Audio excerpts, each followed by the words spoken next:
नवंबर 1996 शाम के 4 बजने ही वाले थे।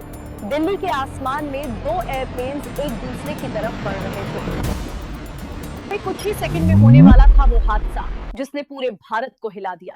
सैकड़ों लोग, एक टक्कर और आसमान से बरसते आग के गोले। आखिर कैसे हुआ ये मिड एयर कलिशन और कौन था इसकी असली वजह? आइए जानते हैं इस डरावनी सच्चाई।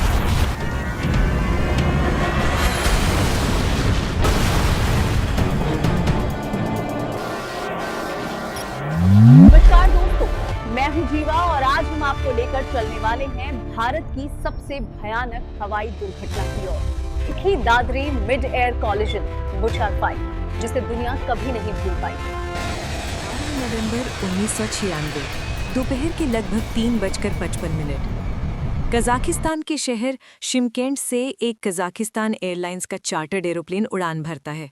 इस विमान में कई छोटे व्यापारी बैठे थे जो कि किर्गिस्तान से आए थे। उनका मकसद था भारत आकर ऊन खरीदना और फिर उसे सेंट्रल एशिया के बाजारों में बेचना। उसी समय दिल्ली के इंदिरा गांधी इंटरनेशनल एयरपोर्ट पर एक सऊदी एयरलाइंस का बड़ा एरोप्लेन टेक ऑफ की तैयारी में था। इस फ्लाइट में कुल 312 लोग सवार थे, जिनमें से 231 भारतीय थे। ये सब ब्लू कॉलर वर्कर्स थे, मजदूर, कंस्ट्रक्शन वर्कर्स और घरेलू काम करने वाले लोग जो बेहतर रोजगार की तलाश में सऊदी अरब जा रहे थे। दिल्ली एयरपोर्ट से सऊदी एयरलाइंस की उड़ान शुरू होती है। उस वक्त air traffic controller V K Datta duty पर थे। वहीं दोनों एयरप्लेन से लगातार बात कर रहे थे और उन्हें गाइड कर रहे थे। सबसे पहले सऊदी विमान के पायलट ने रिपोर्ट किया कि वे 10,000 फीट की ऊंचाई पर पहुंच चुके हैं। Air India 127, maintain altitude 14,000 feet. Confirm visual with traffic above. उन्होंने अनुमति मांगी कि उन्हें 14,000 फीट तक चढ़ने दिया जाए। कंट्रोलर दत्ता ने क्लियरेंस दे दिया।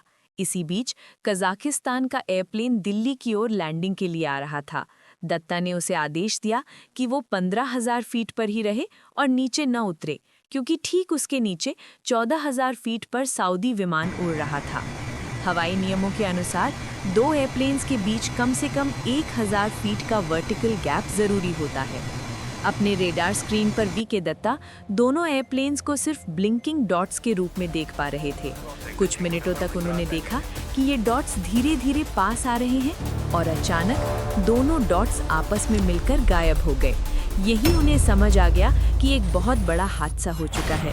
दिल्ली से लगभग 100 किलोमीटर दूर चारखी दादरी नामक छोटे शहर में उस शाम लोगों ने आसमान में एक तेज चमक देखी, जैसे बिजली कड़की हो। फिर कान फाड़ देने वाली गड़गड़ाहट सुनी। कुछ ही पलों बाद जलते हुए मलबे के टुकड़े जमीन पर बरसने लगे। दो एयरप्लेन्स टकरा चुके थे। ये था भारत का पहला और अब तक का एकमात्र मिड एयर कोलिजन और भारत के इतिहास का सबसे भयानक हवाई हादसा। उस हादसे में सैकड़ों लोगों की मौत हुई।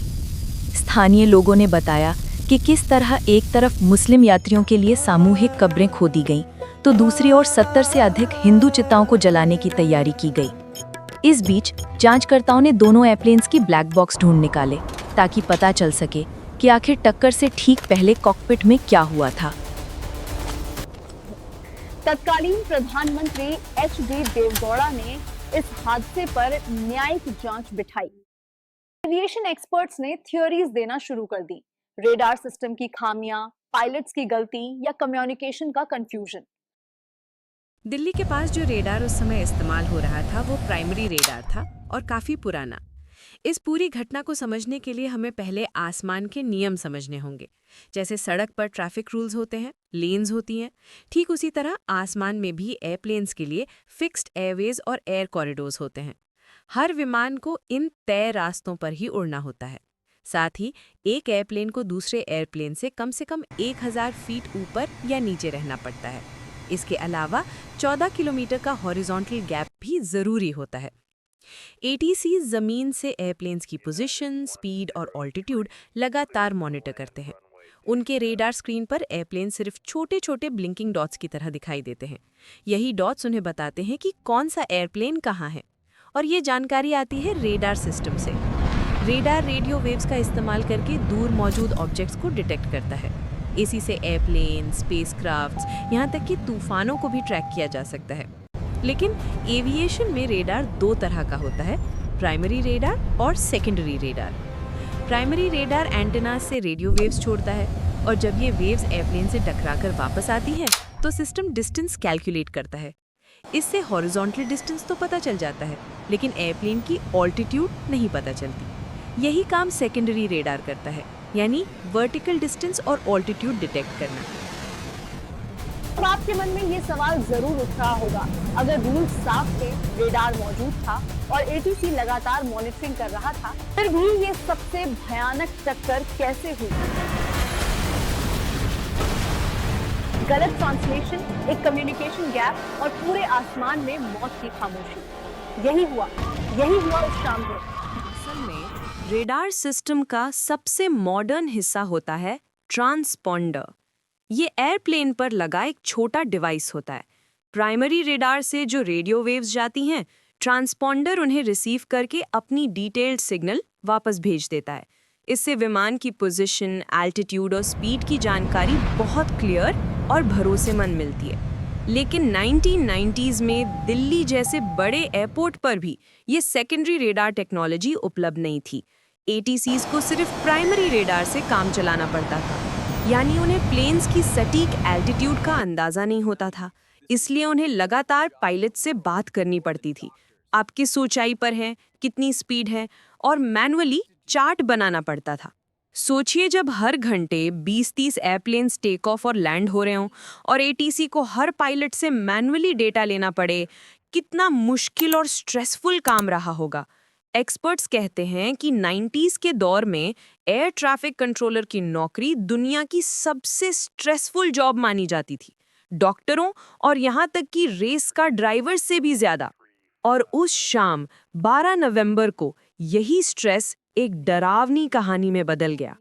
अब सवाल ये है कि आखिर गलती हुई कहाँ और किसकी? इन्वेस्टिगेशंस ने एक शॉकिंग ट्रूथ बताया। इस हादसे के पीछे कई छोटी-छोटी गलतियां एक साथ हुईं।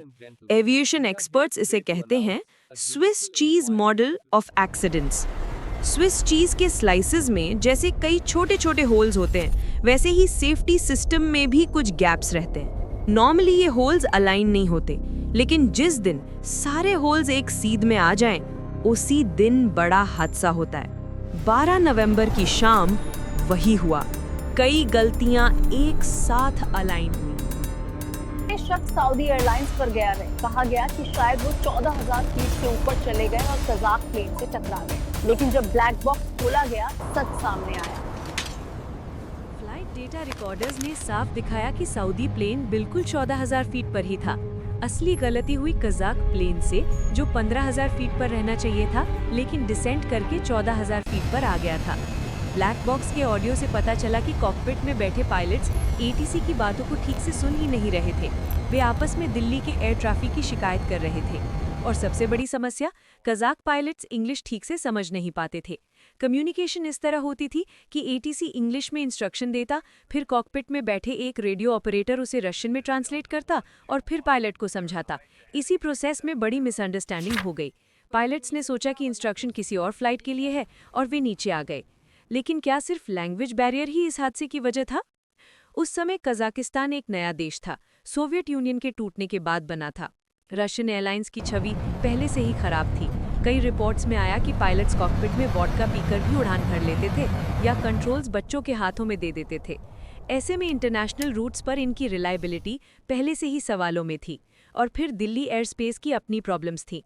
उस दौर में इनकमिंग और आउटगोइंग प्लेन्स के लिए अलग-अलग एयर कॉरिडोर्स नहीं बने थे। मतलब दोनों तरह के एरोप्लेन्स एक ही कॉरिडोर से गुजरते थे, जिससे कोलिजन का खतरा और बढ़ जाता था। ऊपर से सेकेंडरी रेडार भी नहीं था। एटीसी को सिर्फ पायलट्स की बातों पर भरोसा करना पड़ता था, यानी कम्युनिकेशन गैप और सिस्टम की खामियां दोनों ने मिलकर मौत का जाल बुन दिया। तो आपने देखा कि कैसे एक छोटी सी गलती, कम्युनिकेशन गैप और टेक्नोलॉजी की कमी ने 349 लोगों की जिंदगी को खत्म कर दिया। लेकिन क्या इस हादसे से हम कुछ सीख पाए और क्या भारत ने दुनिया के एविएशन रूल्स बदल दिए? आइए जानते हैं। दादरी हादसे के बाद हमारी सरकार, इंडियन ऑफिशियल्स और एविएशन एक्सपर्ट्स ने पूरी दुनिया के साथ मिलकर एक नया अध्याय शुरू किया। उन्होंने कई बड़े सुधार किए ताकि ऐसा हादसा दोबारा न हो। और शुक्र है तब से भारत में कोई मिड एयर कलिजन नहीं हुआ। सबसे पहला बड़ा सुधार हुआ एयर कॉरिडोर्स का।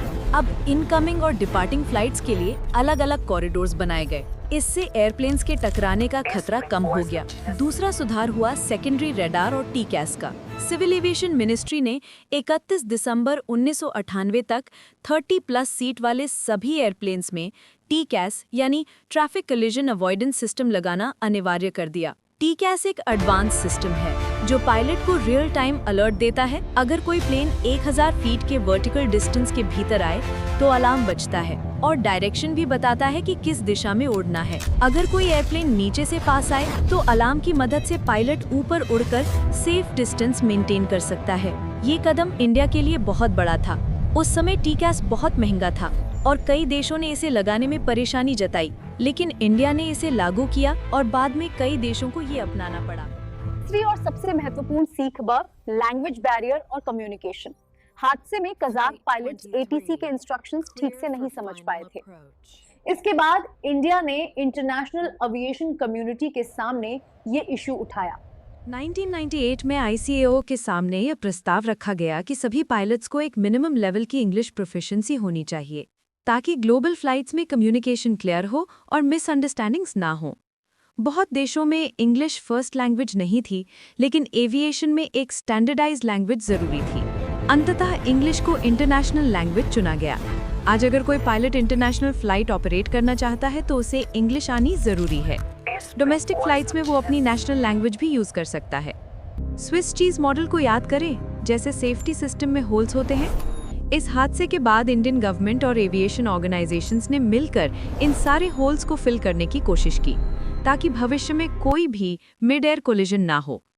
दोस्तों, यही वजह है कि आज हम सुरक्षित होकर एयरप्लेन्स में सफर कर सकते हैं। 2 प्लेन्स टकरा सकते हैं, लेकिन अब सोफिस्टिकेटेड रडार, TCAS और ट्रेन्ड पायलट्स के साथ ऐसा ऑलमोस्ट इम्पॉसिबल हो गया है।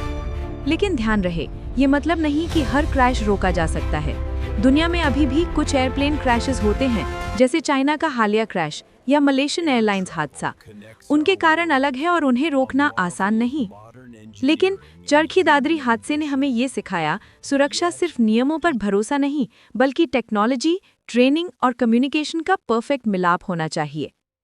इस तरह इतिहास के सबसे बड़े मिड एयर कोलिजन से मिली सीख ने पूरे एविएशन सिस्टम को बदल दिया। और यही है वो कहानी जिसने भारत और दुनिया दोनों की उड़ानों को सुरक्षित बनाया। दोस्तों, एविएशन में हर रूल, हर सिस्टम और हर ट्रेनिंग किसी की जिंदगी बचाने के लिए है।